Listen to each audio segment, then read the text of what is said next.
ఎన్ gold buyers మీ కష్టాల్లో నమ్మకమైన మీ ఆత్మీయ నేస్తం.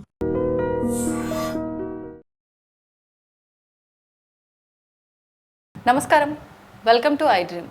ధర్మ మార్గం విత్ విజిత కార్యక్రమానికి స్వాగతం.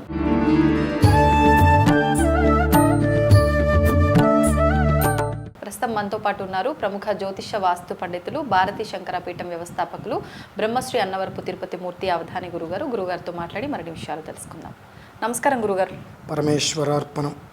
గురుగారు, ఇప్పుడు జూన్ 12వ తారీఖు నుంచి ఒక 5 రాష్ట్రాల వారికి చాలా గడ్డు కాలం ఉంది. కొంచెం వాళ్ళ పరిస్థితులు అంతా బాగా కనిపించట్లేవు, కొంచెం ఇబ్బందికర పరిస్థితులు ఉన్నాయని చెప్పన్నారు. అసలు నిజంగా బాగోలేని 5 రాశులు ఎవరు, అసలు ఎందుకు బాగుండట్లేదు, ఏం బాగుండట్లేదు, దాని గురించి ఒక వివరణ ఇవ్వండి. తప్పకుండా అమ్మ. జన్మతః జన్మాభ్యాసాత్ అని ఉంది. మామూలుగా అయితే కనుక జాడ్యం మౌఢ్యో అనేటువంటిది కుళ్ళుతో నిండిపోయినటువంటి విధానం ఇదంతా. మామూలుగా ఈ విషయం గురించి నేను బయటికి చెప్పదలుచుకోవాలా.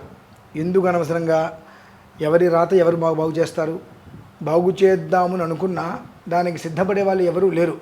మా కర్మ మేము అనుభవిస్తాము, మేము ఇలానే మురుగుంట్లో కూర్చుంటాము లేదా కుడితుట్లో కూర్చుంటాము అనేటువంటి ఉద్దేశంతోనే ఉన్నారు మినహాయిస్తే చెప్పేటువంటి విషయాన్ని విని అర్థం చేసుకొని బాగుపడి నిలబడదాము అనేటువంటి ఉద్దేశం గల వాళ్ళు 100కి 10 మందే ఉన్నారు. అందులో 5 నా కుటుంబంలో ఉన్నారు. అంటే ఎందుకంటున్నారంటే అన్నమాట, ఈ 5 రాశులు ఏవైతే ఉన్నాయో 5 రాశులు కూడా నా కుటుంబంలో ఎక్కువ ఉన్నాయి. అందులో మొట్టమొదటి రాశి నాదే. దానికి సంబంధించినటువంటి అతిగండ కాలయోగం అనేటువంటిది ఉందమ్మా. 24 రోజుల పాటు, ఎప్పటి నుంచి జూన్ 12 నుంచి 24 రోజుల పాటు అతిగండ యోగం అనేటువంటిది చాలా నిర్దిష్టంగా చెప్పబడి ఉంది. జూలై 1st వీక్ వరకు ఉండొచ్చు సుమారుగా 24 గంటలు ఇంచుమించుగా. అందులో ఈ అమావాస్య కూడా చాలా దారుణంగా ప్రభావం చూపేటట్టుంది.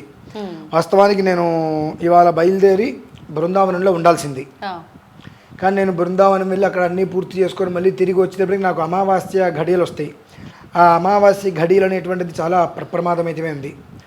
ఒక మనిషికి ఏదైనా ప్రమాదం జరిగితే ఆ మనిషికి ఒక్కడికే నష్టం అనుకుంటే ఇబ్బంది లేదు.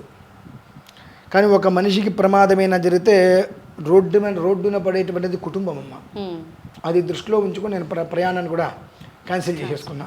వద్దు, పరిస్థితి మనకు కళ్ళకి కట్టినట్టుగా అతిగండము అనేటువంటిది ఎలా ఉన్నది అని అంటే గండ మృత్యుదోష అని చెప్పేటువంటిది ప్రత్యక్షంగా కనిపిస్తుంది. కనిపిస్తున్నప్పుడు మనం ఎందుకు కంగారు పడాలి, వద్దు అనే ఒక ఉద్దేశంతో అది నేను ప్రయాణం ఆపేసుకున్నా. 2, ఆ ఒక్క 5 రాశులు కూడా నా కుటుంబంలోనే ఉండటము, ప్రధానంగా ఉండేటువంటి మొట్టమొదటిది నా రాశే కావటం అనేటువంటి దాంట్లో కొన్ని ప్రత్యేకమైనటువంటి దానికి ఒక పరిష్కారం అంటే అది యమసూక్తంతో విధానంగా. యముడు అని అంటే ప్రాణాన్ని హరించేటువంటి వాడు, సమవర్తి అని అంటారు. ఆ రోజు నక్షత్రం కూడా యమధర్మరాజు నక్షత్రం అమ్మ వచ్చింది. ఆ సమవర్తిత్వం అనేటువంటి ఆయన నుంచి కూడా మనకు అనుగ్రహం రావాలి అనే ఒక ఉద్దేశ్యంతో యమసూక్తంగా సుదర్శనపూర్వకంగా నరసింహ పాశుపత శాంతి అనేటువంటిది ఆ రోజు నిర్వహించుకోవడం జరుగుతుంది. నేను ఎట్లాగో నిర్వహించుకుంటున్నా కదా, ఇప్పుడు అందులో ఉన్నటువంటి సమస్య ఏమిటి, కష్టం ఏమిటి అనేటువంటి విషయం నా కళ్ళకు కనిపిస్తుంది. సో ఈ రాశుల్లో ఉన్న వాళ్ళు చాలామంది ఉండొచ్చు, వారికి కూడా ఇదే కష్టం కదా. ఇప్పుడు నాకు ఎట్లా అయితే కనుక ఒక మనిషికి నష్టం కలిగితే కుటుంబానికి ఇబ్బందో ఎవరికైనా ఒకటే కదా అని ఒక ఉద్దేశ్యంతో ఈ విషయాన్ని అందరికీ తెలియచేయాలి. అయినంత వరకు కూడా ప్రత్యక్షంగా లేక పరోక్షంగా ఆ 12వ తారీఖు రోజు నాడు మన కాటేదాన్లో ఉన్నటువంటిది శ్రీ వెంకన్న గుట్ట అని చెప్పి సాలగ్రామ వెంకటేశ్వర స్వామి దేవాలయం. ఆ దేవాలయంలోనే విశేషంగా సుదర్శన యంత్రం మీద సుదర్శన స్వామి వారిని ప్రతిష్ఠ చేసి కొన్ని మూలికలతో యొక్క యజ్ఞం అనేటువంటిది నిర్వహించడం జరుగుతుంది. కుటుంబం ఎవరిదైనా నష్టం మాత్రం అందరికీ ఒకటే. అంటే ఈ 5 రాశులలో ఎవరిది నా కుటుంబం కాబట్టి నేను చేసుకుంటాను, బయట వాళ్ళు కాబట్టి నాకు చెప్పాల్సిన అవసరం లేదని నేను అనుకోవచ్చు. ఎందువలనంటే కొన్ని విషయాలు చెప్పినప్పుడు జనాలు కూడా దాన్ని సవ్యంగా తీసుకోవడం కన్నా నెగిటివ్గా ఈయనేదో భయపెట్టారు రకరకాలుగా తీసుకుంటారు. నేను భయపెట్టాను, నువ్వు మానేస్తే అనర్థం జరిగేది నీకే కదా, నాకు కాదు కదా. మహా అయితే నన్ను తిడతారు, ఈయన భయపెట్టారంటారు, నష్టం లేదు. బట్ కానీ దాని ప్రమాదం ఏ స్థితిలో ఎంత ప్రభావంలో ఉందనేటువంటి విషయం నేను గమనించాను. దాని అనుభవాలు కనిపిస్తున్నాయి కనుక ఆ యజ్ఞాన్ని పూర్తి చేసుకోగలిగితే ఈ 5 రాశుల వారు చాలా సంతోషంగా ఉండగలుగుతారు. ఈ శత్రువుల ద్వారా కావచ్చు, లేదంటే అపమృత్యుగండం కావచ్చు, ప్రయాణంలో జరిగేటువంటివి కావచ్చు, ఇటువంటివి ఏవైతే ఉంటాయో వాటి నుంచి మృత్యుగండ ప్రయోగాల నుంచి బయటపడి ప్రశాంతంగా ఉండటానికి ఈ రానున్నటువంటి 24 రోజుల పాటు అది రక్షణ నిలవడానికి వీలుంటుందని ఒక ఉద్దేశంతో ఈ విషయాన్ని నేను బయటకి చెప్పడానికి సిద్ధపడ్డా. 2, ఇప్పుడు ఏవైతే నేను 5 రాశులు చెప్తానో వీరందరూ కూడా ఈ 24 రోజుల పాటు తొందరపాటు నిర్ణయాలు, దూర ప్రాంతపు ప్రయాణాలు జాగ్రత్తగా పక్కన పెట్టుకోవాలి. ఉంటే ఒక 4-5గురితో కలిసి 10 మందితో కలిసి వెళ్ళటం మినహాయిస్తే 1-2 కలిసి వెళ్ళటం అనేటువంటిది ఉండొద్దు, ఆపుకోవడం అనేటువంటిది మంచిది. హామీలు ఇవ్వటం కానివ్వండి, నీకెందుకు నేను చూసుకుంటాను, నేను ఇవన్నీ చేస్తాను అనేటువంటి పదాలు ఇవ్వటం కూడా అంత యోగ్యతరం కాదు. అలాగే ఏదైనా ఒంటరిగా మాత్రం ఎక్కడ ఉండకుండా ఉండటం అనేటువంటిది చాలా మంచిది. అతిగండకాలము అనేటువంటిది సామాన్యమైనది అయితే కాదు.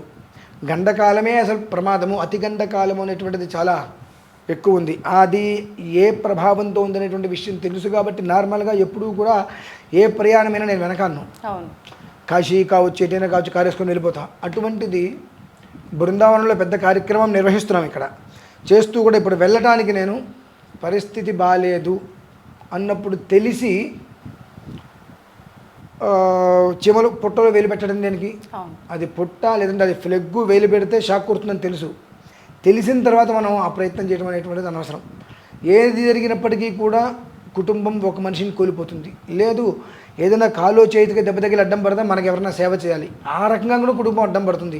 కాబట్టి అటువంటిది ఏమీ లేకుండా స్వామివారి సేవ చేసుకుని ఆయన అనుగ్రహంతో వజ్ర కవచం వలె ఆయన రక్షతో ఉండాలన్న ఒక ఉద్దేశ్యంతో ఈ యొక్క యమసూక్త విధానంతో యమసూక్త మహాసుదర్శన నారసింహ పాశుపత శాంతి అనేటువంటిది మేషరాశి, సింహరాశి, ధనస్సు రాశి, కుంభరాశి, మీనరాశి ఈ 5 రాశుల వారిని దృష్టిలో ఉంచుకొని నిర్వహించడం జరుగుతుందమ్మా.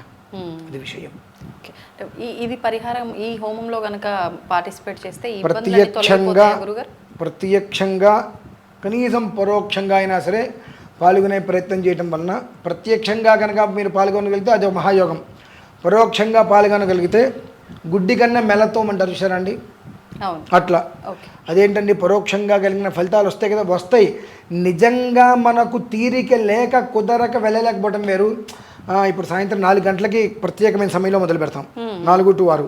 ఆ సమయంలో ఎవరు వెళ్తారులే, ఎండగా ఉంటుంది, అంత అక్కడి వరకు ప్రయాణం చేయాలి అనే ఒక ఉద్దేశ్యంతో రాలేకపోతే వాళ్ళకి గుడ్డి కన్నా మెల్లొత్తమం. ఏదైనా బలమైన కారణం చేత నిజంగా రాలేకపోయారన్నప్పుడు ఆ ఫలితం సమంగానే ఏర్పడుతుందమ్మా, ఇబ్బంది ఏం లేదు. ఇప్పుడు ఈ రాశిలో జన్మించిన వారికి, చిన్నవారికైనా పెద్దవారికైనా, ఏ వయసు వారికైనా ఇబ్బందులు తప్పవంటారా? ఇప్పుడు చిన్నతనమైన పెద్దతనమైన ఆకలి అయితే ఒకే రకంగా వేస్తుందిగా, ఎంత కడుపుకి అంత ఆకలి. అలానే ఇది ఎప్పుడూ కూడా ధర్మము అనేటువంటిది చిన్నవాళ్ళు కాబట్టి తక్కువ ఉంటుంది, పెద్దవాళ్ళు కాబట్టి ఎక్కువ ఉంటుంది అనేది ఉంటుందండి. అది ఎప్పుడు ఏదొచ్చినా సమాంతరంగానే ఇస్తుంది, మంచి అయినా చెడైనా సమాంతరంగానే వస్తుంది.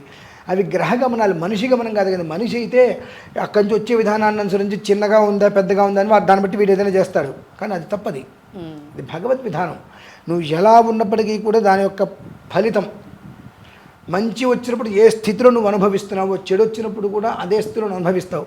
మంచి వచ్చినప్పుడు ఆనందంతో అనుభవించావు, అతిగండం అనేటువంటి కాలం వచ్చినప్పుడు భగవంతుణ్ణి భక్తితో ఆరాధించు, దాన్ని నేను తీసి పక్కన పెట్టేస్తాడు. అది విషయం. ఇప్పుడు ఈ హోమంకి రావాలనుకున్న వాళ్ళు దానికి సంబంధించిన విధానాలు అవన్నీ ఏ విధంగా గురుగారు? ఈ హోమంలో పాల్గొనాలనుకుంటే మామూలుగా కింద ఒక నెంబర్ ఉంటుంది కాబట్టి ఆ నెంబర్కి ఫోన్ చేసి రావాలి. అలాగే ఆ రోజు నాడు వచ్చేటువంటి స్త్రీలందరూ కూడా చీర కట్టుకొని రావాలి, జుట్టు ముడి వేసుకొని రావాలి, లేదంటే జడ వేసుకొని రావాలి. విరబోసుకొని కనుక వస్తే అక్కడి నుంచే నేను తిరిగి పంపించేస్తే అక్కడ కూర్చోబెట్టాను. అలాగే ఏమన్నా అల్పాహారం, ఉప్మా కానీ ఏదైనా అటువంటివి తిని అక్కడికి 3:30 కల్లా వచ్చేస్తే దేవాలయానికి 4 గంటలకి ప్రారంభం చేసి 6 గంటలకల్లా పూర్ణాహుతి చేసి వాళ్ళందరికీ కూడా ఐక్యప్రసాదాన్ని ఇచ్చి పంపించడం జరుగుతుందమ్మా. అది విషయం. ధన్యవాదాలు గురుగారు. Rameshwara. And for more videos, please subscribe to iDream channel. Subscribe to iDream Media. Please subscribe to iDream. Please subscribe to iDream. Please subscribe iDream. And please subscribe to iDream. For more videos, subscribe to iDream. please like, share and subscribe to the channel. Congratulations, iDream. Subscribe to iDream. Subscribe to iDream. So subscribe to iDream Media. iDream ki iDream team andarki huge congratulations. Please subscribe iDream Media. Please subscribe to iDream. Subscribe iDream. Please subscribe to iDream. I dream అంటే నా కళల channel subscribe చేసుకున్న నోరు తిరుగుతలేదు. మీరైతే గంట గుర్తు కొట్టండి. For more such videos, please subscribe to iDream. Subscribe to iDream. Please subscribe to iDream. Please subscribe iDream Media. Please do subscribe to iDream. Please subscribe to iDream Media. For best entertainment and information, please subscribe iDream. And don't forget to subscribe to iDream.